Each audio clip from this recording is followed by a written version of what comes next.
Okay, you were live, so take it away, Tanvir. All right. Hello, everyone. Really excited to be part of this event. We have a great audience, literally from all over the world, and really looking forward to Daniela's presentation. Before I introduce her as a speaker, just a few housekeeping things specific to Hyperledger and the local meetups. Most of you may be very familiar with Hyperledger and may have been attending our events. I think they do a phenomenal job of regular events, especially the virtual ones, and wherever possible in person. But if you're not familiar with the Hyperledger Foundation, it's an open source community that's focused on developing the frameworks, the tools, and libraries for building enterprise-grade blockchain. It's a global collaboration that includes some of the biggest names in the corporate world.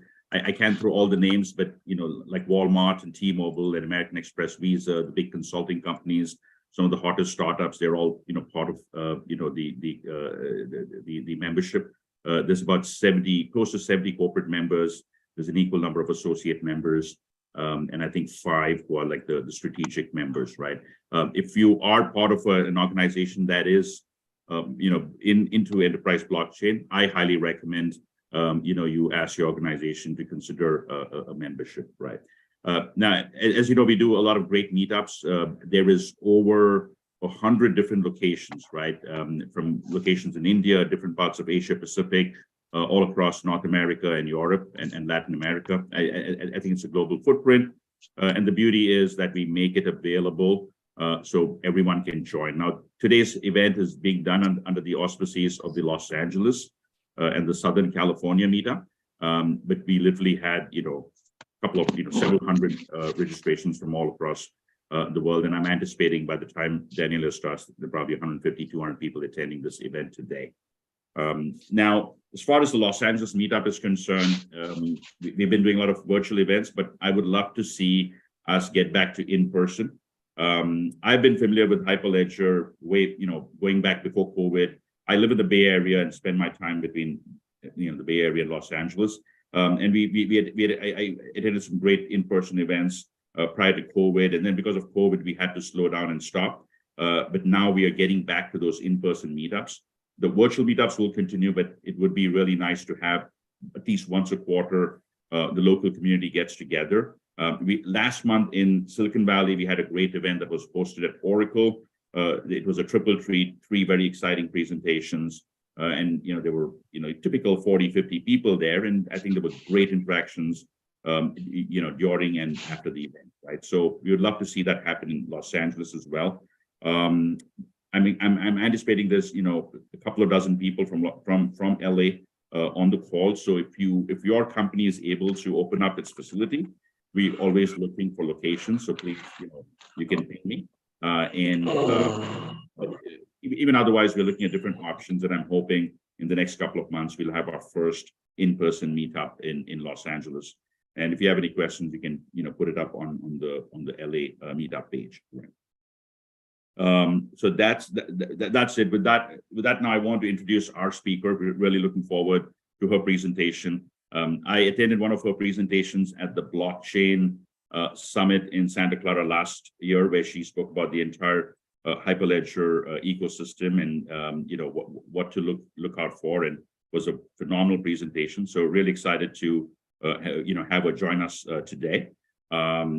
Just a little bit about her background. She is the general manager for blockchain at the Linux Foundation and the executive director for Hyperledger. Someone who's very, very influential in the ecosystem. She's very active, constantly on a plane, going out, meeting with partners, etc., doing events. I think some of you may have heard our conversation last week. She was there at the Consensus CoinDesk event, Consensus by CoinDesk event. It was a great event, and hopefully we'll get to hear a little bit from her at the end of her presentation. So today, her talk is going to be on blockchain-based tokenization. There's quite often a lot of misconceptions that it's just, quite often, is it just NFT or just crypto, right? And she's going to talk about, the bigger picture. And without any further ado, let's bring up Daniela Barbosa. Over to you, Daniela. Thank you, Tanvir, for hosting the LA Hyperledger Meetup and the virtual event as well, and for inviting me to come and speak today. So very excited about this talk. I see many of you that I know here in the Meetup. So thank you for joining those of you that are long-term members of our community. And I also see a lot of names, including many names from Portugal. So, bom dia, boa tarde a toda a gente em Portugal. Eu sou portuguesa e vivo aqui nos Estados Unidos. So for those of you who don't speak Portuguese, I was just saying greetings to our friends in Portugal. I happen to be a Portuguese-based native living here in San Francisco now for a while. So once again, want to just make sure that we cover a couple of things in regards to the Hyperledger Foundation. We really have a strong belief that all are welcome in our community. We're really committed to a very safe and welcoming community for all. And this includes in meetups like this. So please do be respectful. I encourage you to add your location, for example, and hello in the chat and ask your questions, but please be respectful of one another. We will have some time for Q&A at the end of the session. And I've also invited our CTO, Hart Montgomery, to join us for that Q&A session at the end of the presentation today. But all are welcome, and we hope that you find a place in the Hyperledger community where you can not only learn about blockchain, but more importantly, contribute to what we're building here at the foundation. For those of you who might be newer to the Hyperledger Foundation, it's a reminder that we're really a consortium of communities building business blockchain technologies and technologies that are related to blockchain as well.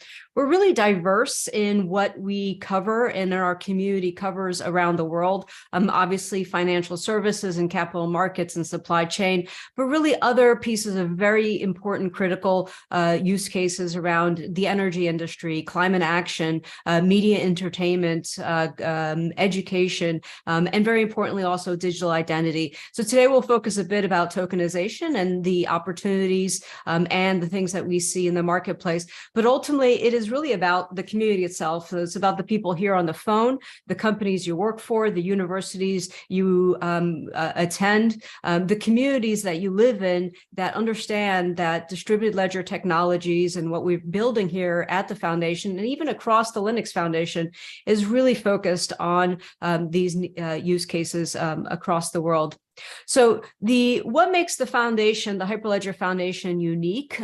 We are an open source, not-for-profit, and we really, as I just said, here about focusing about business blockchain technologies. This is enterprise grade. And when we talk about enterprise, it doesn't necessarily mean just enterprise use cases, but enterprise grade. That means that any company, small, large governments, universities, anybody that wants to use the technology can understand that the technology is being developed under an open source, but more importantly, open development principles, that it has enterprise grade properties. So these projects go through life cycles that really can make people feel confident when they're using the technologies that it's being well supported by a community of global contributors. We are part of the Linux Foundation. The Linux Foundation for the last 20 years has been hosting some of the world's largest and most important open source projects. Things obviously like the Linux kernel, which was part of the foundation founding over 20 years ago. But more recently, things like cloud native computing, which is where Kubernetes sits, or automotive grade Linux, which is where the entertainment systems, operating systems sit within the Linux Foundation. Pretty much every technology you are touching right now or throughout your day, the Linux Foundation has something to do with it. Hyperledger project was formed in 2015 and were one of the first blockchain projects. As Tamir mentioned, as General Manager of Blockchain and Identity across the LF, I do also have the honor and privilege of supporting many of the other Linux Foundation blockchain and identity projects as well. We are a neutral and collaborative, so there's always an opportunity, whether you're a developer, whether you're a business leader or policymaker who wants to participate in our community, there's always a place for you to do so. And we are also very global, so we have meetups and groups and workshops in different languages, and we're here to support our ever-growing global community. And we're really focused on creating a healthy ecosystem of commercial offerings and organizations that are building products and services using the Hyperledger technology, but really making sure that our development efforts and our community efforts are neutral in regards to commercial offerings. And we do follow many of the industry standards across the board and work with many of the industry organizations in our ecosystem. So we are not, I always like to put this up here, we are blockchain software. The Hyperledger Foundation produces software and the communities that help develop and adopt that software as well. We do not offer a blockchain. We do not run our own blockchain. So there's not going to ever be a Hyperledger coin. That's not what we're about. But we're here to be able to develop the software that runs a lot of these systems. We do have other blockchain networks that are running in the Hyperledger, in the Linux Foundation organization.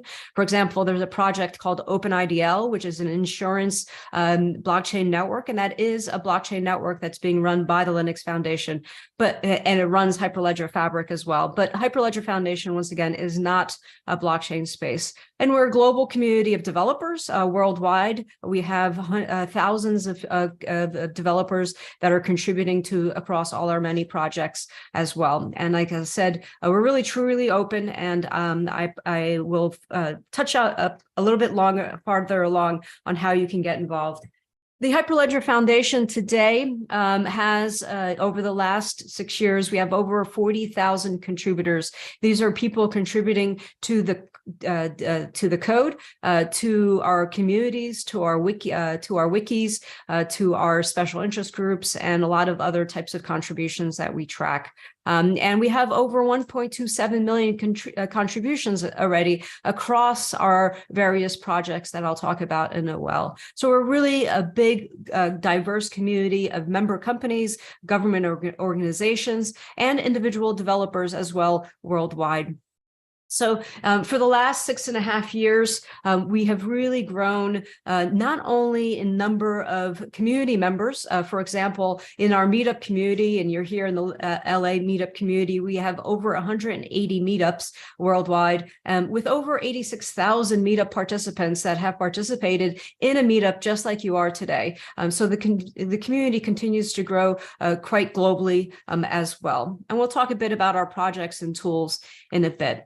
So a very brief history. I am going to take you through like a 5-minute overview of what has happened in the Hyperledger Foundation since 2015 when the project was launched. As you can see here, there are a lot of projects, lots of dates, but really when you think about where Hyperledger was in 2015, when we started with our first project, which was Hyperledger Fabric, which is still to this day one of the most adopted permission distributed ledger frameworks, to where we are today. And there are 15 different projects in our community now that are either in active, in graduated or incubated status, as well as 50 different labs.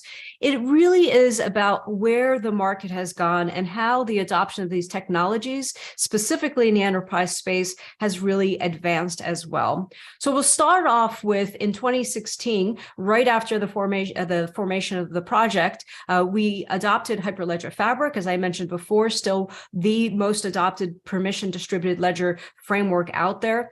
We also welcomed Hyperledger Sawtooth, Explorer, and Eroha. All those are still active projects. So 3 frameworks and a blockchain explorer tool that was came through into the project. By 2017, the market was obviously already advancing when it came to blockchain, and we welcomed 3 very important projects into our community. Hyperledger Indy really focused on digital identity. So it is a framework, a DLT framework, purposely built for identity solutions. We had our first EVM project, which is Hyperledger Burrow. And Burrow came in as an Ethereum virtual machine project because we as a community understood, this is 2017, that the Ethereum ecosystem was very interesting to the enterprise long-term. And the Burrow EVM was incorporated into some of the other projects. It has since been sunsetted, but we'll talk a bit more about what we're doing in the Ethereum ecosystem in a bit. We also started talking about interoperability. So today, everybody talks about interoperability, networks of networks, blockchain to blockchain. And Hyperledger Quilt was one of the first projects that was come in to address what we knew was going to be the need around interoperability in the marketplace. As we moved on into 2018, we adopted Caliper and Ursa, really thinking about the tools and libraries that are needed to run these enterprise networks worldwide. 2019 brought upon some additional projects. We had one that was very focused on supply chain with Hyperledger Grid. Hyperledger Aries was pulled out of Indy specifically because of a community that was growing that needed to support other DLTs and other types of frameworks to using it. And Transact and Avalon as well as tools that were brought into the community and pulled in from other parts of the blockchain world as well. In 2019, we also welcomed Hyperledger Besu, and Besu was a contribution from Consensus, the company with a Y. And I mentioned Burrow before, which is our first EVM project, and Besu came in as an Ethereum EVM framework. So you can run Hyperledger Besu as a private execution client on mainnet, and also as a permissioned blockchain as well. And Hyperledger Besu is the core to many of the tokenization projects that you see out there, specifically in financial and services, and we'll talk about that in a bit. In 2019, we also launched our labs, our Hyperledger labs, and today there's over 50 different labs, all at different stages of activities, and we've even recruited labs into our project portfolio as well, and the labs really address different requirements, as I mentioned, in the marketplace. 2020 also brought in a Cactus, and the Cactus project was brought in by Accenture and Fujitsu to really start, and it came in from the labs as well, to address some of the interoperability needs that I mentioned before, but in a new way that is needed by the marketplace. In 2021, we rebranded. So all this advancements in the umbrella of projects. So we have projects umbrellas. These are all the projects underneath the Hyperledger Foundation. We rebranded it to Foundation because we really were trying to make sure that people understood that it was more than one project, really more than one thing that was happening as well. And in 2021, we welcomed Firefly and Bevel. And then in 2022, we welcomed Solang and Anon Creds. And these are all projects that are now part of the Hyperledger Foundation. And as you see, some projects do go away. We just recently published a project lifecycle discussion around how do we go about working with the technical oversight committee to understand the health and the project lifecycle of all these projects. Because once again, as I started saying, we want to make sure that these are enterprise grade projects, that there's a healthy community, and that when any of you or anybody shows up in the community, they can go and access these data points. So very quickly on what we see in the market, there's a great opportunity for Hyperledger based on what we've been building here for the last 7 years. And we really feel that even with the volatility of the crypto market, with all the bad things that sometimes happen, we see the large players, for example, Goldman Sachs and BNY Mellon at the end of last year and the beginning of this year, really talking about not blockchain, but about tokenization and where tokenization is headed. I spent a lot of time over the last 7 years using a slide very similar to this one that says blockchain does not equal crypto. Blockchain is not only crypto, but I think there is still a lot of education that is needed in the marketplace for organizations, for governments and policymakers to understand that there are blockchain use cases that do not require crypto or are not crypto focused as well. A reminder to everyone, it is difficult times sometimes out there, and there's horrible stories. Obviously, the FTX debacle last year really slowed us down quite a bit, and there will be very large more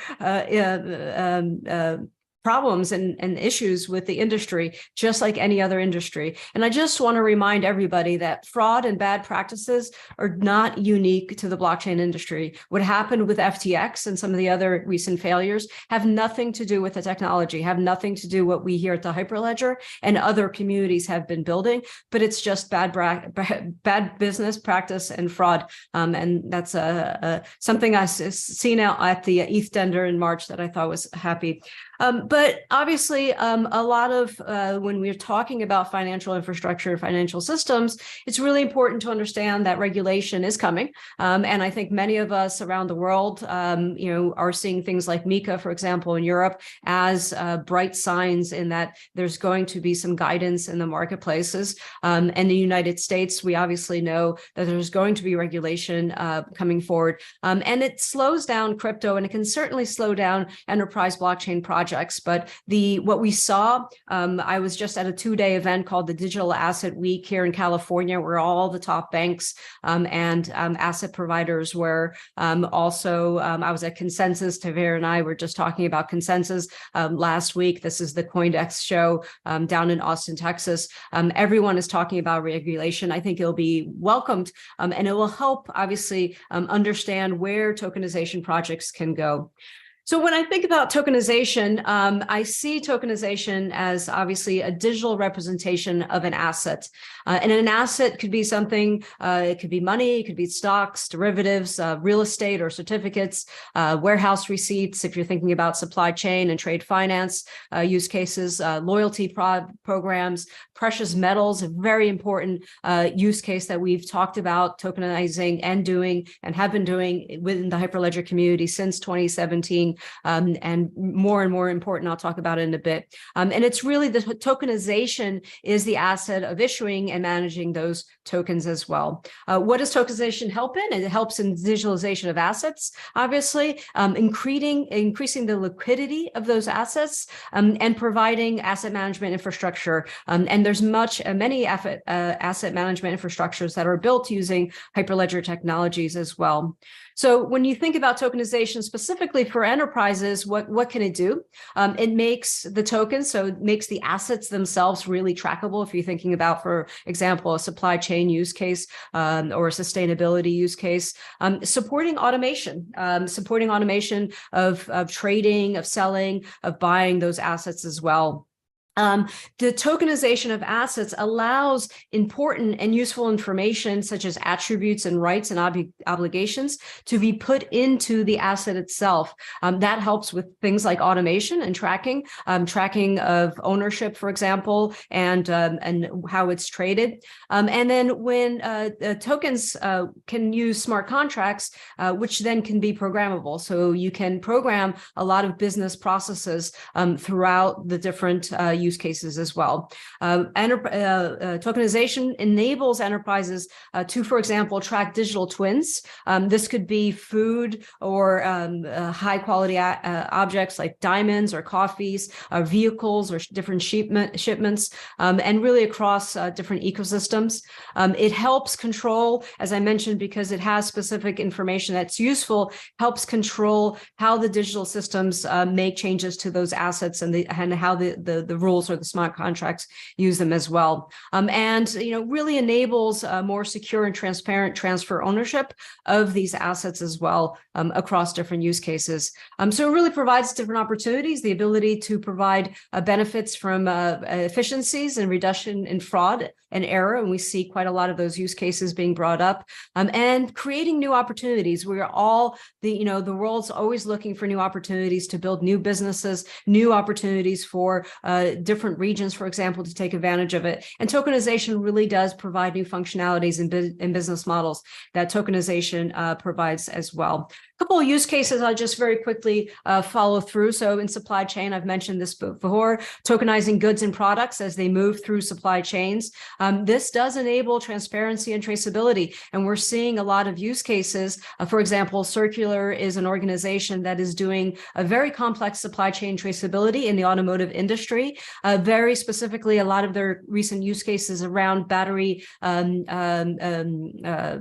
the minerals for EV, electronic vehicle batteries. And just recently, the European Union put out regulation specific to a battery passport that actually requires the minerals that are being used in your electronic vehicle battery to be from mine all the way to the delivery into the car. And even when the car is recycled, to be tied into a battery passport that is trackable for sustainability requirements, as well as for circularity. So being able to use those systems again. And I will actually, let me put a link into the slides here and you all can follow along. There's a lot of great links in all my slides. I think they're great because I put them in there, but useful links that all of you can follow along with to see additional videos and additional presentations, case studies on these use cases that I mentioned as well. Simba is another one. Once again, actually working with military and airplane parts, supply chains, and a couple of other use cases that are quite interesting as well. So I put that in there. Feel free to follow along. So it is all about money and tokens and games as well. So recently, Citibank put out a report called Money, Tokens, and Games that talked about the success of blockchain adoption being measured by the number of users who don't really realize what the technology is that they're using.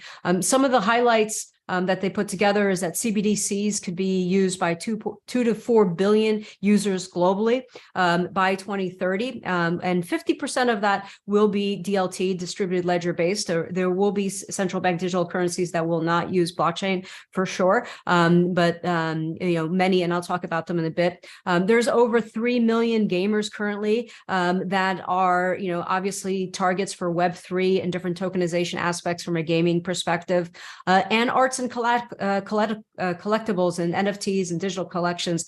These are all opportunities for monetization across the ecosystem. If you think about digital currencies, I mentioned CBDCs. A lot of benefits of tokenizing a currency is allowing peer-to-peer transactions and cross-border payments, reducing the transaction times and costs, removing those intermediaries between banks, for example, allowing for faster and more efficient payments between peer-to-peers as well, and making banking services more accessible to the unbanked and underbanked populations. This is something here at the Hyperledger Foundation and many of our community really care about, is being able to make sure that we're not building the same old system for the same old people. We need to make sure the technologies that we're putting into place do enable an ability for financial services and financial inclusion to be brought around the world. And it's not just in regions that we normally hear about. Even in the United States, there's still a lot of underbanked and underbanked people as well. Two of the examples that I brought up there that you can read more about, the Banque de France, they recently actually did a workshop, a 4-hour workshop with their technical partner, IBM, talking about their wholesale CBDC using Hyperledger Fabric and Cacti, the interoperability project. And they also highlighted the token SDK, which I want to highlight today. And if you click on that recent workshop, you can see a little bit of the overview that webinar did around the token SDK, which is going to be an important element in our community in regards to tokenization. We'll have a more in-depth workshop coming up, hopefully in the next few weeks, if not months. We also recently heard from the Banco Central do Brasil that they selected Hyperledger Besu for their CBDC projects, but it's a common thing across the world that we're seeing Hyperledger projects, primarily Fabric and Besu, being selected for CBDC projects, experimentations, etc. And we've been working very closely with many of these central banks to make sure that they have a seat at the table as to when these open source technologies are being developed, that they also have a voice in it. Last year, we published a Hyperledger in Action Central Bank Digital Currencies ebook that you can read about a lot of those central bank tokenization projects as well. Well, I talked a bit about financial inclusion, and I wanted to highlight one use case that has been brought to market using Hyperledger Sawtooth, a company called Bondi Value. Their product is called Bond Blocks X. And really the problem that we're trying to address, right, is that the international bond market has a very high level minimum investment, $200,000 US, which makes it not only expensive for regular people, but even for more wealthy people as well. And there are a lot of people who would want to potentially invest in the international bond market, but they couldn't. So Bondi Value really focused on that use case and kind of getting that market really prepared for the tokenizations of these bonds and being able to create environments for it. So they launched Bondi Value, and basically is being able to think about fractionalizing the bond market to allow people like you and me to buy into these projects as well. So you can read the case study and also watch the webinars that we recently had.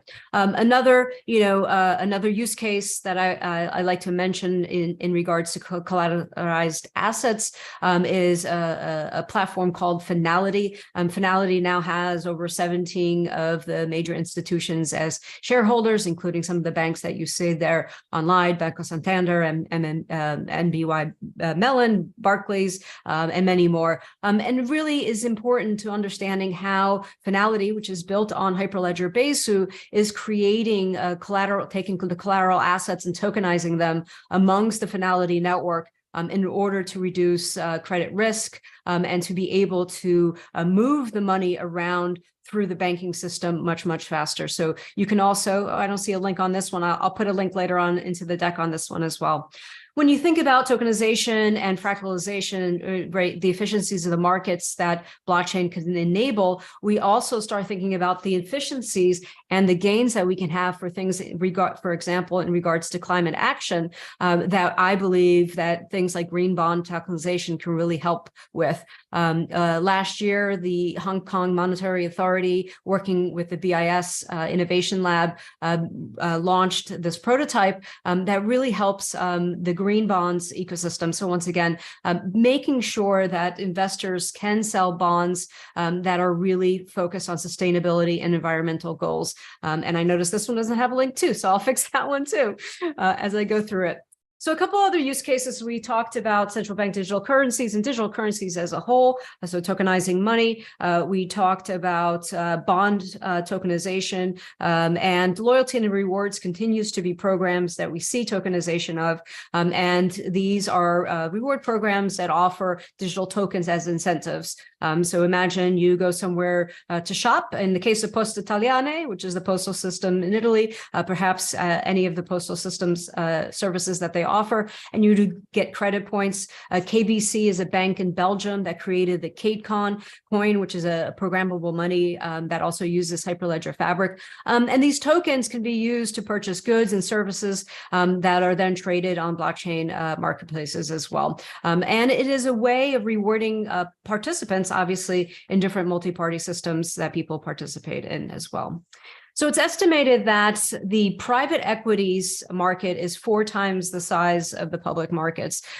So, I believe, and I was just in this meeting for the last 2 days around digital assets, where private equities markets will definitely see a high level of adoption rates of blockchain. And the reason is because you can really create liquidity in the private markets by utilizing blockchain and tokenization, transparency in the market, which is important as you open up these markets to a greater pool of users and customers, and the ability to fractionalize these properties and these assets to breaking them down to feasible points where people can actually afford to buy them and start becoming investors. So when we think about asset-backed tokens, so taking real-world assets such as gold or real estate or artwork that then can be represented as digital tokens. As I mentioned before, and I think something that really is key to making sure that we're not building some of the same systems over and over again is helping enable the fractionalization. So lowering the amount that individuals and even small organizations need to invest in different assets. assets, and allowing obviously allowing for more investors to participate in these funding processes. Two things I'd like to point out. One is Toko. Toko is DL Piper. DL Piper is one of the largest legal firms in the world. It's a tokenization engine that does digital asset creation. And it uses Hyperledger Fabric as well as the Hedera public blockchain, which is where the liquidity is being created and basically the assets being minted on the Hedera blockchain. But it's a really interesting access because they're doing tokenization of apartment buildings, homes, art, I believe horses. I saw horses somewhere. I tried to look them up in the website yesterday. I couldn't find it. But imagine, high value, high worth assets that today can be owned by multiple people through the tokenization of those assets. So Toko is a pretty interesting project. IPWE is another one that does asset management. It's an intellectual patent management platform. And it's really an interesting use case. If you think about today, if you are, say you're an entrepreneur and you have a patent, you were just awarded a patent, what do? You download one of those, hey, how to raise money to VC's deck, and then you put in on one of those slides, and I have a patent on this, right?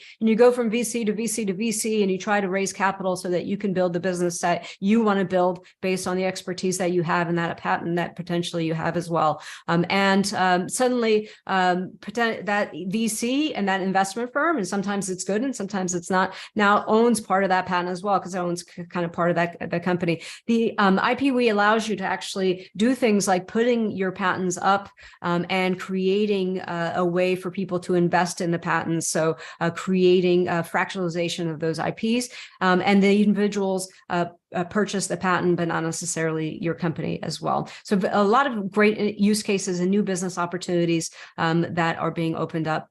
And tokens, obviously, we do NFTs, and in the title, Tavir and I looked at, when we created the title, it's not about crypto and NFTs. No, we don't have crypto coins here at Hyperledger, but we do have a lot of people building some wonderful NFT platforms. One of the first NFT platforms that went to market was Panini in 2018. It is a 100-year-old company that sells cards and gear, like football, soccer gear. And Panini launched the blockchain NFT platform called the Finality platform in 2018 using Hyperledger Sawtooth. It's still active and trading. Every time I go there, there's lots of still trades happening. Another one is Palm, as you see here on the screen. The Palm network is running on Hyperledger Besu. They're the folks behind DC Comments, but we see the tokenization of NFTs, of art, of digital representation of art, and even NFTs in, for example, music and entertainment. There are many use cases that are using Hyperledger Fabric and Besu in the community to tokenize these types of assets as well. So a couple of things before we break out into Q&A. We are here to tell the story of what our community has been built and to basically to shepherd the code projects, the special interest groups in the community that falls under the Hyperledger Foundation. If you're interested specifically in tokenization, I pulled out some of the resources that I think you should take a look at. Our special interest groups are open for anyone to participate. You can get involved. You can listen in on the calls. Most of them have bi-weekly calls that you can participate in. They have Discord channels and different wiki pages where you can see, as well as YouTube channels. The Hyperledger Supply Chain and Trade Finance, obviously lots of discussions around tokenization in specific supply chain and trade finance use cases. In the Hyperledger Financial Markets, that special interest group used to be called the Capital Markets SIG group. Now it's financial markets. Lots of discussions around the technical requirements, for example, of tokens, like which ERC tokens, for example, are being used and where. Lots of great talks there. And there's also a mortgage industry subgroup if you're interested in real estate specifically, in tokenization of real estate.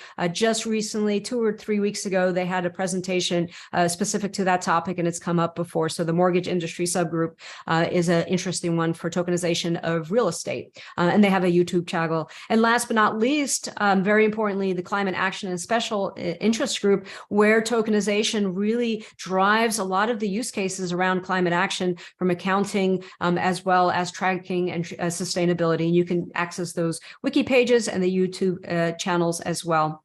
A couple other things, you are in this meetup as well. There are meetups around tokenizations that are being done by the community, which means that the community itself is sharing what they've built, how they build it, what are the issues they might have run into it, or things, issues and considerations that the community needs to think about, and opportunities. Where are the business opportunities as well? So our meetups are global. As I mentioned, we have 180 meetup groups worldwide, over 84,000 people participating, and you can join those as well. And then workshops. We have lots of free workshops that we offer. These tend to be anywhere from 2 to 4 hours, learning how to, for example, use Hyperledger Firefly to build your NFT projects, to what we did last week, or actually earlier this week.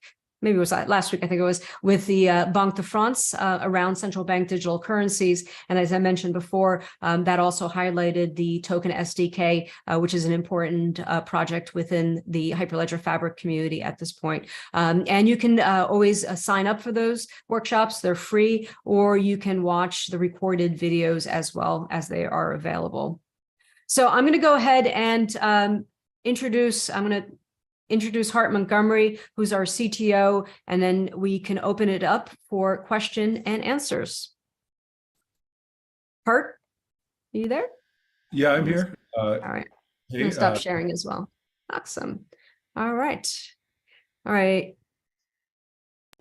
Tanvir, do you want to open up for questions? And I'll take a look at the chat too. I see some of them coming through here. Yeah, and while you're doing the Daniela, a couple of folks asked if the slides are being made available. They definitely are. A link has already been shared where you can find the copy of the slides. This is also, the video is also available on YouTube. You can go to the Hyperledger channel on YouTube and you can find today's recording. Yeah, and feel free, the slides are in Google. If for some reason you cannot access Google, please ping me. I'll put my email in there. I'll send you a PDF or a PowerPoint version of it. I know some people can't access Google. Please feel free to use those slides in your own presentations, in your own discussions. They are all offered under copyright. Open copyright. So Daniela, there's a question here. Is the tokenization starting to impact in museum assets or paper archives? You able to comment on that? I don't know personally of any use cases specifically using Hyperledger technologies. In that use case in museums. Now I know, like as I mentioned, Toko is doing, I think they have a partnership, or they're working with a partnership with Sotheby's. So there are definitely use cases in the ecosystem. I don't know of any. One of the most, maybe, the most beautiful thing about my job, and just last week in Consensus, as Tanvir, you mentioned, right, our booth was full of people coming by talking to us about how they're using blockchain and particularly how they're using Hyperledger. And one of the best things about my job is I get to discover, sometimes on a day-to-day basis, new use cases, new people and companies and organizations using the Hyperledger technologies to build their products and services as well. I'll give you an example. Down at Consensus, we had Rio Tinto come through, and they gave us an overview of a supply chain system that they have over, I think, 100 customers already on, using Hyperledger Fabric that has been in production for 2 years. I never knew about it. No one ever told me. No one ever told us. Right? These are the kind of things that are fantastic. So we can look around and see if there's anything in our archives as well, and share that with you. Great, Daniela. Another question: has any insurance platform been built on Hyperledger yet? Yes. So there's been a couple of insurance platforms. One that I would recommend, and I mentioned this before, and let me see if I can pull out the URL. is the OpenIDL network. So OpenIDL happens to be a sister project. So if you recall, when I started, I talked about the Linux Foundation being an umbrella of multiple projects, Hyperledger Foundation being one of them. One of our sister projects is called OpenIDL, which is an open blockchain network specifically built for the insurance industry. And I'll put this into the chat there. Should be coming up in the chat. There you go. That is running Hyperledger Fabric. Some of the top carriers are participating, including Hartford, Hanover, and Travelers. Oh, very cool. Another question here. Can anyone tokenize their existing physical assets? An example would be a rare NBA trading card. Could you tokenize it as an NFT, or would it cost potential copyright infringement? Thank you. Now, if you thought we're going to forget that some of you told us that you died, Michael Jackson in a cage, burning, telling you to repent. Now, what are you really thinking? Because I was raised in the church and they were passing those DVDs around. David, I think we may have to. Yeah, sorry about that. I was Having people cheat. And my question is, you saw my question and you didn't ask for an autograph? Are you crazy? That was a waste of going to hell. You a photo with the queen? Coming to tell us they were pouring water. Why didn't you give them water? Ma'am, I think you're on the wrong forum. Yeah. Yeah, sorry about that. I'm sorry, you were in the wrong forum. If you have a relevant question, please do ask it. Okay. Tanvir, can you go ahead and answer that question again? Sorry. Physical assets. You got that? I know we were interrupted. No, I didn't. Question, Daniela? Yeah, can you repeat it again, please? Yeah. So can anyone tokenize their existing physical assets? An example would be an NBA trading card. Could you tokenize it as an NFT, or would it cause potential copyright infringement? That's a good question. I don't know. I don't know if so as a individual, so you've purchased something and a physical item. Was it on the chat? Yes, it's from Eric. Yep, this Eric. So I'm thinking, like, if you were in the 90s, you had these collectibles, and they're physical items that are in your possession. If you were to create an NFT from it and sell it, in the open market, so if someone in a remote location buys the NFT, would that be okay? Or do you think eventually, one of those companies, might say, hey, you're tokenizing something that's still, our, well, I mean, copyright is I guess the main thing I'm concerned about. Well, I think in that case, the digital representation, right? The digital representation of the NFT would be tied to the physical item. Correct. So yeah. your NBA trading card would have a digital representation that would be an NFT, but if you couldn't sell that multiple times. But right. I'm not a copyright expert. Maybe someone else here has knowledge of that.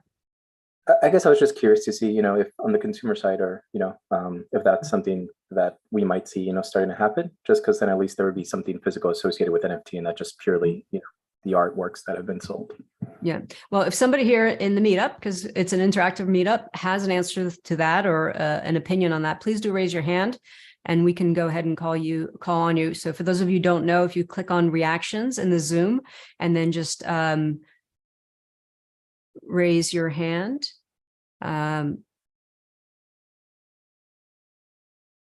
David, you have raise your hands enabled, right? You might not see it because you're a host. I don't think the host necessarily sees it. Okay. Elizabeth, go ahead. There's an example in the Climate Action and Accounting Group. There's an ERC 1155 token that represents emissions, carbon emissions, and I think they might be working on one that represents carbon removals. Then in the giving chain, another Hyperledger project doesn't use Fabric like CA2 SIG does, but uses Firefly instead and has a token that represents a donation. And so that if you donate something through the nonprofit organization, you get an NFT that actually is a photograph of your donation over. Okay. Thank you, Elizabeth. Can you put those two examples? Do you mind putting those two examples into the meeting chat, and then we'll pull them and then add them to the deck? Yep, that'd be great. So those are two additional examples around tokenization. Did anybody have potentially an answer or a comment to Eric's question around your personal items that you NFT and around copyright infringement? If not, we can go. If anybody circles back around, just raise your hand if you want to talk about that topic. Do you want to go on to the next question? Yeah, yeah. Before we do that, there's one other question. Before we do that, I think there's some suggestions or also questions on like tokenization for precious metals or energy sector. So we will look for some experts in that specific domain, right? And we could invite them for a subsequent meetup, and they could go, they can delve into the details of, tokenizing some of those assets. So I think there's a great suggestion, so we'll keep that in mind. Yeah. And I can add a couple of things on there. So I mentioned circular. It's in the deck, one of the examples. Circular is doing lithium and other type of minerals that are needed for electronic vehicle batteries and some other automotive components as well. And the interesting point there is, one is being able to track at a supply chain. If you think about the minerals, right, and the changes that happen from the minute they get pulled out of the mine to the point when it's in your car and you go pick it up, really changes. That supply chain is a very difficult one to track and monitor as it goes through tier suppliers, regulated industries, and it's a very interesting marketplace where blockchain is really helping enable that traceability of those minerals into products themselves. The other thing is sustainability. So more and more we're seeing regulation, and this is not only in the electronic vehicle industry, but in any lithium battery industry, which is pretty important. Sustainability to making sure that these minerals are not pulled from mines that are not safe for the employees and safe for the environment as well. And we can definitely get some experts on that topic. And Hart has done a great job of answering almost all of the questions, so really appreciate that, Hart. There's one came up here. I think he's answering that. Any compliance component of the system? So some of you posted questions. Hart has answered some of them through the chat. Daniela, how are we doing on time? Could we take one or two more questions and then get started in wrapping up? Yeah. So there seems a lot of interest in precious metal tokenization. So we'll look for some speakers and try and address that in subsequent meetup events. Last one, questions regarding asset token. So we tokenize real assets. Where would, for example, that? No, I didn't understand that question. Question regarding asset tokenization. So we tokenize real assets. Where would, for example, I didn't get that question. What is the process of creating a Hyperledger special interest group? I think this is for David. Scott Morgan raised a question. Are you talking about creating a meetup? Like we have multiple cities? Is that your question, Scott?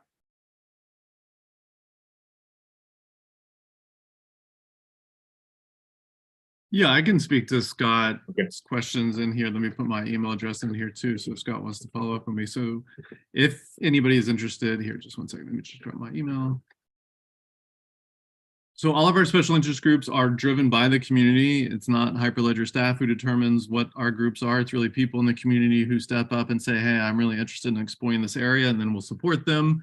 That's what has happened with all of the groups that we have today. So for example, I support the climate action and accounting interest group, and there was somebody involved with climate, exploring how blockchain is being used in the climate space. He reached out to us and said, I think this is going to be important. I want to build a community around it, and we supported him. So Scott or anybody, if you think there's a special interest group that we don't currently have but would be worth exploring, feel free to reach out to us and we can help you reach out to the community, see if there's enough interest. And then if there is, that's really the only requirement we have around starting a new special interest group. See if other people would like to join that effort, see if there is enough of a community to form a group, and then we'll help you start that group and promote it and build a community around it.